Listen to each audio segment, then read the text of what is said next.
Mi nombre es Devani del grupo 452. A mí me tocó hablarles sobre la etapa número 1, que lleva por nombre fluidos. El primer tema de la etapa de fluidos que vimos fueron los estados de agregación de la materia, que creo que todo el mundo conoce. Son los líquidos, los sólidos, el gas y el plasma.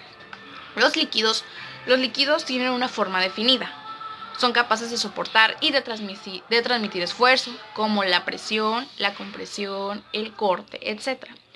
Los líquidos son capaces de fluir, como su nombre lo dice. Muchos de ellos son relativamente incompresibles, o sea que no los puedes manejar con facilidad, o no se pueden comprimir muy poco. Por el contrario, los gases se comprimen con facilidad y ocupan todo el recipiente en el que los tienen. El plasma es un gas, en el cual los átomos están totalmente ionizados. Esto significa que de los átomos que lo forman se han separado los electrones, convirtiéndonos en una mezcla eléctricamente neutra. Es decir, el plasma es un gas con una carga neutra. Un ejemplo en el cual podemos utilizar los 4 estados de la materia es en el compuesto del H2O, que pues es el agua. El agua en estado sólido, aquí ya llevamos un estado que es el sólido, que sería prácticamente cuando el agua está en hielo, sus moléculas están totalmente ordenadas.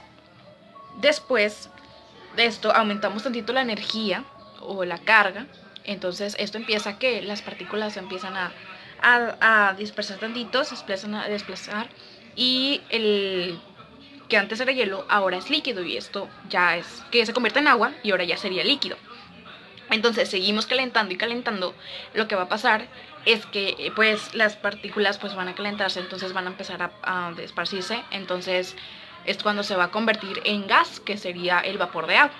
Pero si este vapor lo calentamos por encima de los 2000 grados, se desprenderían electrones de átomos formándose una mezcla eléctricamente neutra. Esto, pues por nombre, lleva el nombre de plasma. Todos los líquidos y los gases que comparten la propiedad de fluir se les conoce como fluidos. Para el estudio de los fluidos es necesario conocer el concepto de densidad.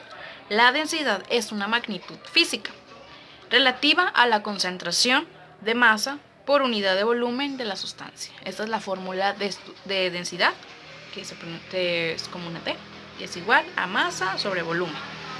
Y las unidades del sistema de esta medición es gramo sobre centímetro cúbico. El objetivo principal de la presión y de los fluidos sería básicamente formular la relación que tiene la dependencia de la presión con la profundidad en los líquidos. Un fluido o los fluidos ejercen presión en todas las direcciones, es decir, se van por todos lados. Y un fluido ejerce la misma presión en todas las direcciones en el punto del mismo. Vimos también lo que vendría siendo la ecuación fundamental de la hidrostática, lo que es la presión hidrostática, y vimos el principio de los vasos comunicantes. Y voy a hablar de la etapa 2, cuyo nombre es el calor. El objetivo general de esta etapa es diferenciar entre el calor, la temperatura y la energía interna. Comencemos con la temperatura, pero antes debemos de conocer qué es el equilibrio interno. Este fenómeno sucede cuando mezclamos agua caliente con agua fría en un tercer recipiente. La mezcla de ambas alcanzará un equilibrio, es decir, un estado intermedio entre estas. Para medir este estado de equilibrio existe una variable que se llama temperatura.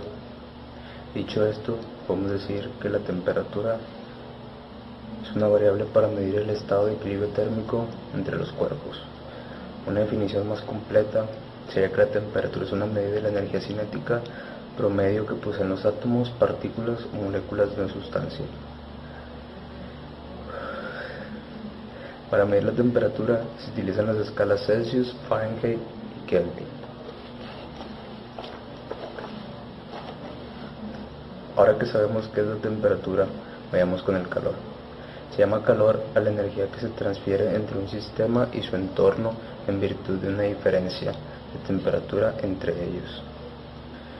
Esto quiere decir que el calor se manifiesta cuando existe una diferencia de temperaturas entre dos cuerpos, dos sustancias o dos sistemas. Cuando estos se encuentran en equilibrio térmico, no existe transmisión de calor entre ellos, o entre ellos y su entorno. Y ya por último definiremos lo que es energía interna. La energía interna es la suma de todas las energías cinéticas y potenciales que poseen sus átomos y moléculas. Básicamente de este trata la etapa 2, espero ya hayan logrado entender las diferencias de los conceptos anteriormente mencionados. Gracias. Voy a hablar sobre la electricidad, que es la etapa 3 de temas electrofísica. El tema número 1 es la carga eléctrica, que un átomo se compone por protones, electrones y neutrones. El segundo tema es de materiales aislantes, conductores y semiconductores, que ahí no me voy a enfocar tanto porque es importante recordar que se está electrocutando con madera, no con metal, porque es aislante.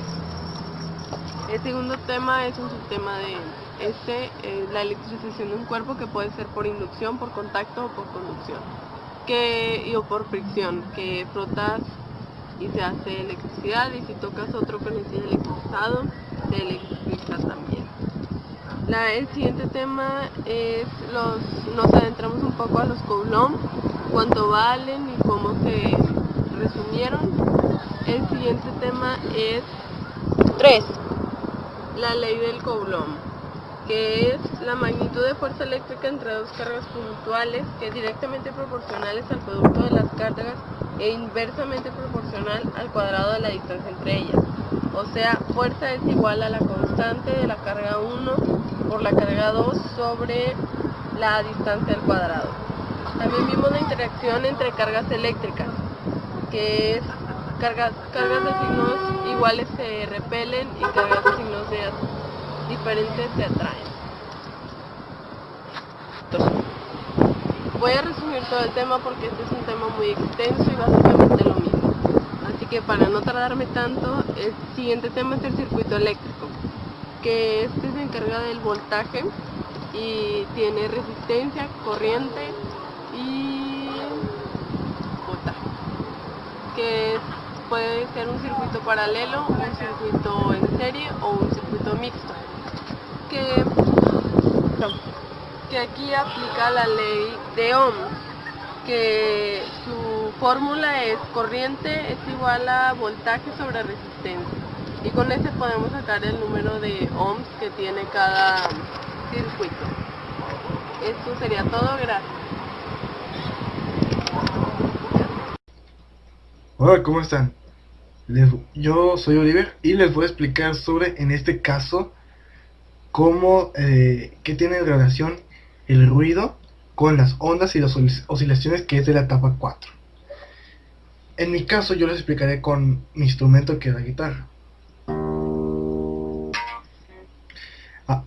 En el ruido podemos escucharlo claramente cuando pronunciamos una cuerda. Se pronuncia así, pero ¿por qué? Bueno, pues si no lo sabían, pues producimos ruido, ¿no? Con una guitarra.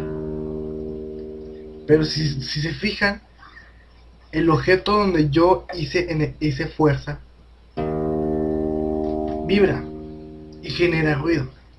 Entonces para un ruido ocupa un objeto que esté vibrando, en este caso la cuerda.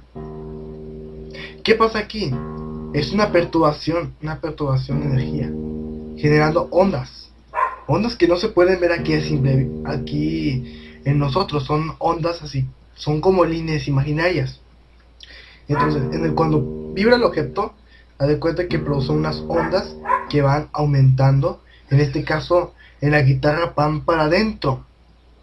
Sucede el fenómeno de refracción, cambian los tipos de ondas por todo el cuerpo de la guitarra y sale de nuevo de la misma boca hasta nuestros oídos. Pero esto sucede prácticamente en muy poco tiempo. Y después lo que algunos es muy difícil de notar cuando funcionan las ondas, porque las ondas funcionan demasiadamente rápidas, en menos de un segundo. Es más, podemos decir en un segundo, porque menos de un segundo es casi imposible. Pero ya vimos que aquí el ruido y las ondas tienen algo de relación. Pero ¿qué tiene relación el ruido con las ondas? Bueno, los ruidos funcionan, funcionan a través del movimiento de las ondas. Pero ¿por qué? ¿Por qué funcionan así? Bueno, las